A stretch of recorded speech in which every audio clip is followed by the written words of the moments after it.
Salut les gens, c'est Gilder, et aujourd'hui on se retrouve pour une nouvelle petite vidéo où je vais vous présenter un système de code, d'ouverture de porte, avec des boutons. Là j'en ai mis 5, mais ça peut se répéter à l'infini.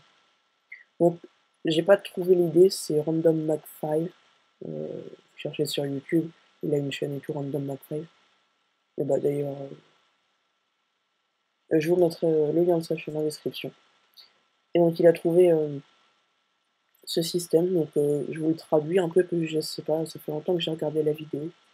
Je me rappelle plus trop de ce qu'il a fait, lui, j'ai dû ajouter 2-3 trucs supplémentaires. Donc, je vous montre le concept basique, et je vous mettrai le lien de la schématique aussi dans la description. Donc je suis dans le, pour pas qu'on me demande, AGIS Redstone Simulator. Donc AGI apostrophe S, espace, Redstone, espace Simulator.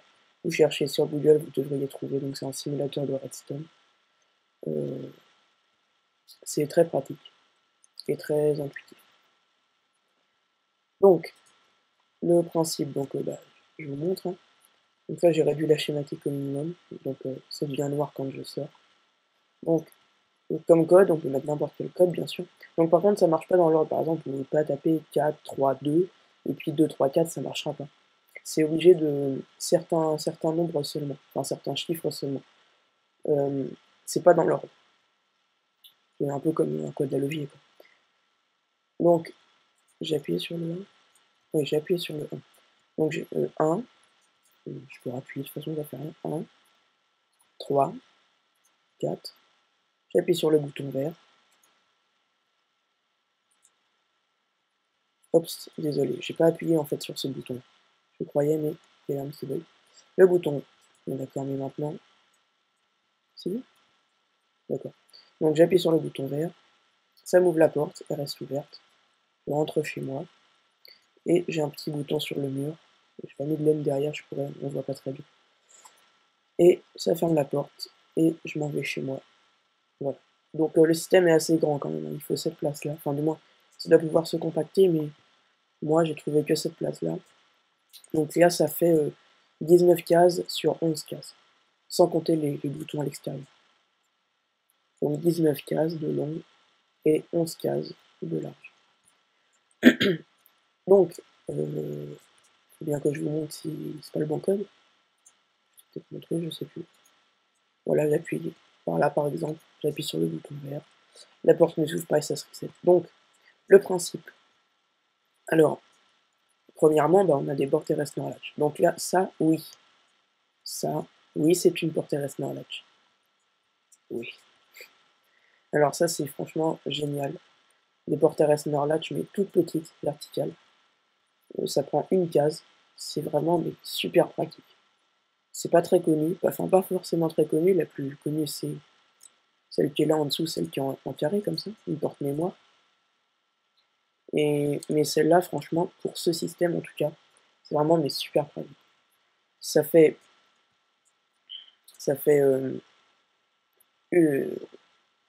une case de large, 2 cases de haut et 3 cases de long.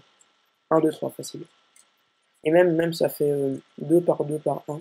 Parce que ça, en fait, c'est juste l'entrée, mais elle peut aussi venir de là-haut, comme ça. Ça fait rien. Donc, une porte RS large de 2 en hauteur, 2 en longueur et 1 en largeur. C'est génial.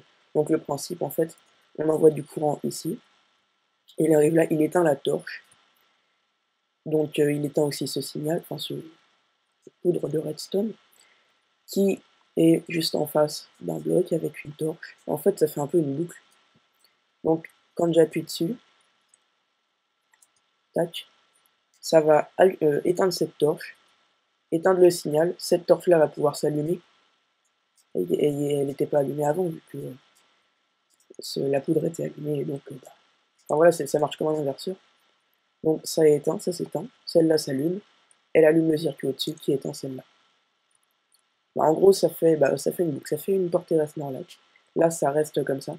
Pour reset, il faut alimenter cette poudre, pas sur le côté parce que ce ne sera pas dirigé directement dessous. Si je mets là, ça ne va pas se diriger vers la torche.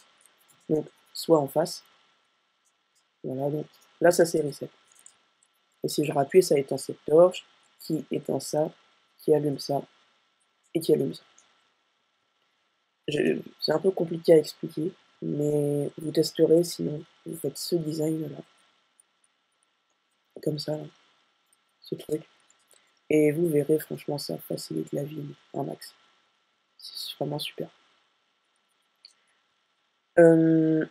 Ensuite, c'est relié à... Alors, oui, donc on peut reset en mettant une torche devant, ou juste en dessous de la poudre. Donc là, c'est le reset. Je vais vous montrer après.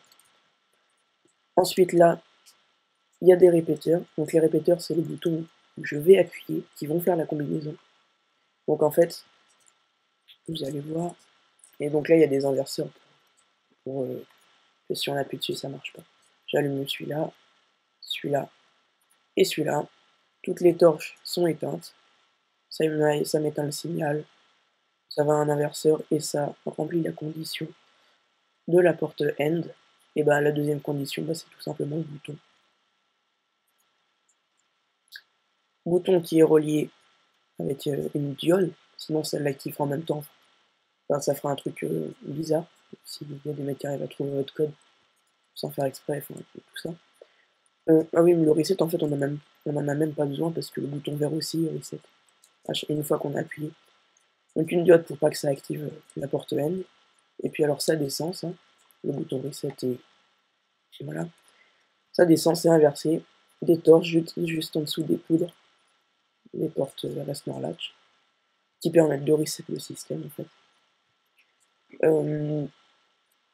Donc voilà, et donc une fois qu'on a appuyé sur le bouton vert, ça part par là, ça va reset, on perd aucun délai. Et en même temps, ça va remplir la condition ici. Ça va s'allumer. Ça va directement à une porte Resnor Latch, qui est directement reliée sous la porte. Je sais pas si vous comprenez, j'explique peut-être mal. Et ce bouton-là, il est relié. Donc je le relie à une torche, qui est reliée à ça, qui est reliée à une torche, qui est reliée à ça. C'est un peu bizarre. Mais c'est comme ça. Tout à l'heure, j'avais réussi à le faire mieux, mais en faire exprès, j'ai effacé la schématique. Donc, voilà. Et donc, ça arrive justement au reset de la porte. Et puis, c'est tout. Vu que c'est déjà reset le système. Donc, je sais pas si vous comprenez. Donc, il y a des portes RS en Latch. J'active le 1, le 3, le 4, qui est mon code. Vu qu'il y a des inverseurs, ça s'active pas. Si j'appuie dessus, donc quand c'est éteint, en fait, ça remplit la condition. Donc, il faut que ce soit éteint. Si j'appuie sur un mauvais, vu qu'il y a un inverseur, ça s'allume. Ça remplit plus la condition. Bouton reset. Voilà. Donc, j'appuie là, 1, 3, oups, 3, petit bug du simulateur, 4, ça éteint, ça remplit la condition, on n'a plus qu'à appuyer sur le bouton vert, tac, ça envoie le signal à la porte Resnor Latch, en dessous, qui ouvre la porte, le bouton qui reset, et donc quand on appuie sur le bouton vert, ça part aussi vers le reset des portes Resnor Latch ici, et donc ça alimente toutes ces torches là, et ça reset tout le système. Donc on perd, enfin, il n'y a pas beaucoup de délai en fait, presque pas. Ça prend beaucoup de place, c'est le seul inconvénient. Sinon c'est très pratique, c'est facile à faire. Enfin c'est pas facile à faire, voilà, faut se connaître un petit peu. Mais c'est pas trop compliqué. Ça reste abordable. Et puis c'est toujours sympa si vous voulez faire des trucs sympas. Le problème c'est la place, tout ça. Donc vous êtes obligé de mettre un couloir si vous voulez pas voir le système et tout. Et donc voilà, c'est tout. Donc je vous mets la schématique dans la description de la vidéo. Et je vous dis à plus pour peut-être une nouvelle vidéo. Salut!